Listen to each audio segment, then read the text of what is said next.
Bismillahirrahmanirrahim. Assalamualaikum warahmatullahi wabarakatuh.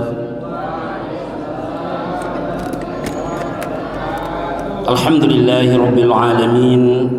Nahmaduhu wa nasta'inuhu wa nastaghfiruh wa na'udzu billahi min shururi anfusina wa min sayyiati a'malina.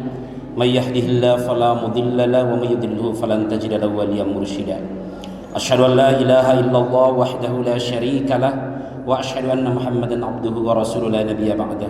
Allahumma shalli ala sayyidina Muhammad wa ala alihi wa sahbihi ajma'in, amma ba'd. Alhamdulillah, pada siang hari ini kita masih diperkenankan untuk berkumpul di tempat ini untuk menunaikan salah satu kewajiban kita, yaitu salat zuhur. Hari ini saya tidak akan panjang lebar kecuali memulai dengan cerita dulu.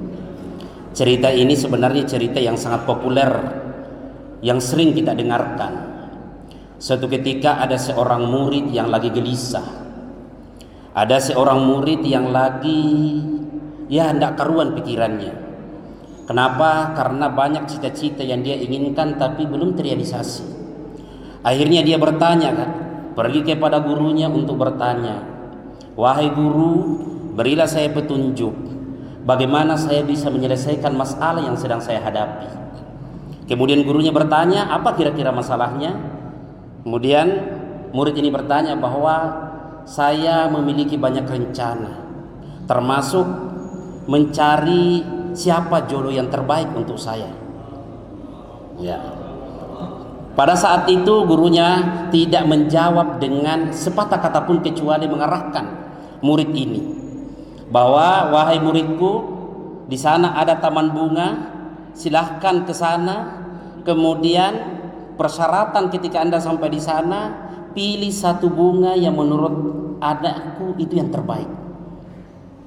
Tetapi ada persyaratannya, jangan pernah kembali, jangan pernah mundur.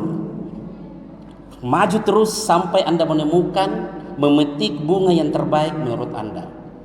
Akhirnya sang murid ini berjalan, kemudian baru masuk sudah ada bunga yang cantik, bunga yang indah, tapi belum mau diambil. Kenapa? Masih meyakini bahwa akan ada bunga lebih baik di depan sana.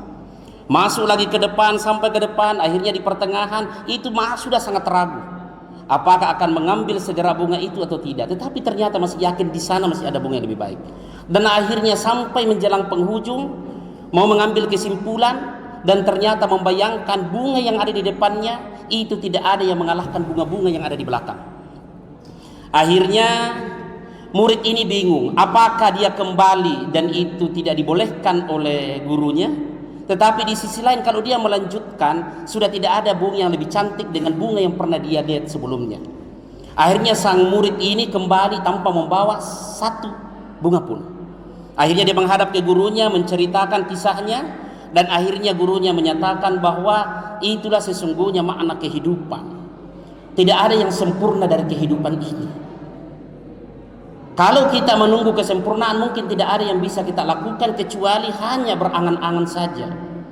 Kalau dalam kajian-kajian mahasiswa itu seringkali menggambarkan negara itu dengan konsep yang sangat ideal, yang kita sebut dengan negara utopis, sangat ideal sekali. Seakan-akan satu kali memerintah langsung sejahtera semua orang. Itu bayangannya. Karena apa? Yang dicari adalah kesempurnaan. Akhirnya yang terjadi, murid ini kemudian menyadari bahwa sesungguhnya kesempurnaan di dunia ini tidak lain adalah kekurangan, bersiap menerima kekurangan itu sendiri.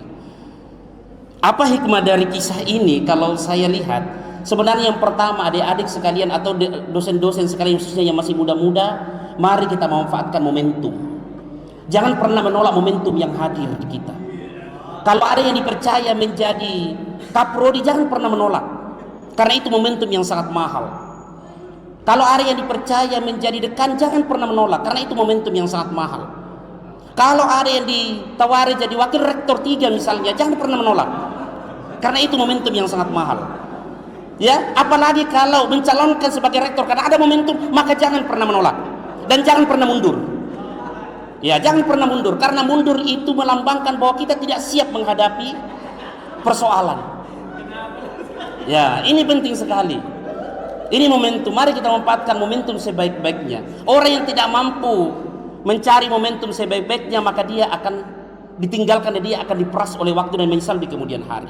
Adik-adik yang kebetulan masih semester 4 ke depan mencalonkan untuk menjadi ketua Dema, mencalonkan jadi presma. Karena itu momentum yang mahal. Anda tidak bisa lagi menjadi ketua Dema ketika menjadi pasca sarjana. Itulah pentingnya kita memanfaatkan momentum.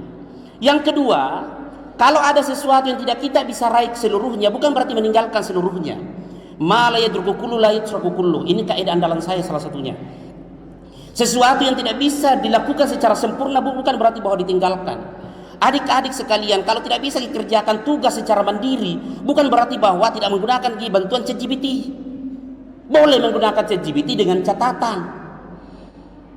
Tapi biasanya mahasiswa ketika sudah tidak sanggup melakukan tugasnya, tidak masuk kuliah, kemudian idenya error dan akhirnya dicabut KIP kuliahnya, datang dengan mamanya menangis di depan tak. Bagaimana nih? Ya kan? Datang menangis merengek, kasihan saya kadang dan sebagainya. Nah, olehnya itu adik-adik sekalian, jangan pernah mencari kesempurnaan untuk memulai. Mulai saja dulu, karena kegagalan itu akan memberikan pelajaran berharga untuk kita. Kemudian yang terakhir yang ingin sampaikan, saya hanya mau mengutip satu ungkapan, man talaba akhon bila aibin baqiya bila akhin. Barang siapa yang mencari teman tanpa aib, maka dipastikan dia tidak akan punya teman. Adik-adik sekalian, kalau ada teman tak kajili-jili, berlisik sekali orang lihai, ya begitulah kehidupan.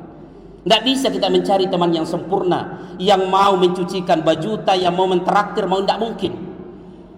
Kalau Anda mau mencari teman karena mencari kesempurnaannya, maka tidak bisa. Pasti Anda akan menemukan aib. Sebaliknya, man talaba zaujatan bila naksin, ya, baqiya a'zaban. Barang siapa yang mencari jodoh, ya, bila naksin, tanpa kekurangan, maka pastikan dia akan jomblo seumur hidupnya. Jadi adik-adik sekalian, suatu saat kalau ada sudah selesai kuliah dan sebagainya, kemudian mencari jodoh, tidak perlu yang sempurna-sempurna amat. Tidak perlu Anda mencari mana yang satu lubang hidungnya, tidak perlu. Ya, ini khususnya yang kau pilih-pilih, maka dia akan dipastikan jomblo seumur hidupnya. Kenapa? Karena tidak ada orang yang sempurna. Saya kadang-kadang ada orang datang konsultasi, mau dicarikan jodoh, tapi persyaratannya bilang bukan apa manusia yang cari ini orang. Kayaknya malaikat, bidadari. Ya meskipun saya dulu begitu, Ji. Artinya bahwa adik-adik sekalian, bahwa mencari pasangan itu juga seperti itu. Tidak perlu mencari yang sempurna sekali. Yang dibutuhkan adalah yang cocok. Ya, kalau sudah cocok maka gasmi. Ya, kalau masih ada di sini yang jomblo mungkin, dosen, siapa lagi? Tendik, ya pegawai. Maka kalau sudah ada yang di center-center, ambil terima saja. Ya, Anda perlu. Kalaupun ternyata gagal, bukan berarti Allah juga memberikan opsi. Ya, ada juga opsinya kalau gagal bisa mencari yang lain, tapi dengan syariat, ya sesuai dengan syariat. Atau menambah, ya janganlah kalau menambah. Ya, kalau mau menyempurnakan karena satu ada kekurangannya, satunya ada lagi ditambah akhirnya menjadi sempurna, tidak perlu. Apalagi kita ASN, maka saya kira isu-isu seperti itu tidak perlu ada. Ya, terlepas dari realitasnya ada yang melaksanakan atau tidak, itu saya kira urusan yang berbeda. Yang jelasnya tidak boleh dideklar bahwa kita menggunakan. Kesimpulan dari apa yang sampaikan pada kesempatan ini, bahwa sesungguhnya kita sebagai dosen ini kan biasanya ada 3 tingkatannya, toh? Yaitu ada good teacher, yaitu bagaimana menjadi dosen yang sekedar menjelaskan, masuk di kelas menjelaskan. Di atas sedikit ada middle teacher, medium teacher, yaitu ya yang sudah mampu memberikan, mendemonstrasikan. Yang di atasnya lagi itu adalah great teacher, guru besar mi. Guru besar itu sesungguhnya adalah orang yang sudah mampu memberikan inspirasi dan merubah pola pikir mahasiswanya. Kalau ini sudah bisa kita lakukan, saya yakin kita ini menjadi dosen yang memberikan inspirasi. Termasuk dalam kisah ini menunjukkan bahwa ada seorang guru yang betul-betul ingin bagaimana anaknya, siswanya itu, santrinya itu memiliki motivasi yang kuat untuk terus berkembang. Wallahu muwaffiq ila aqwamit thoriq. Assalamualaikum warahmatullahi wabarakatuh.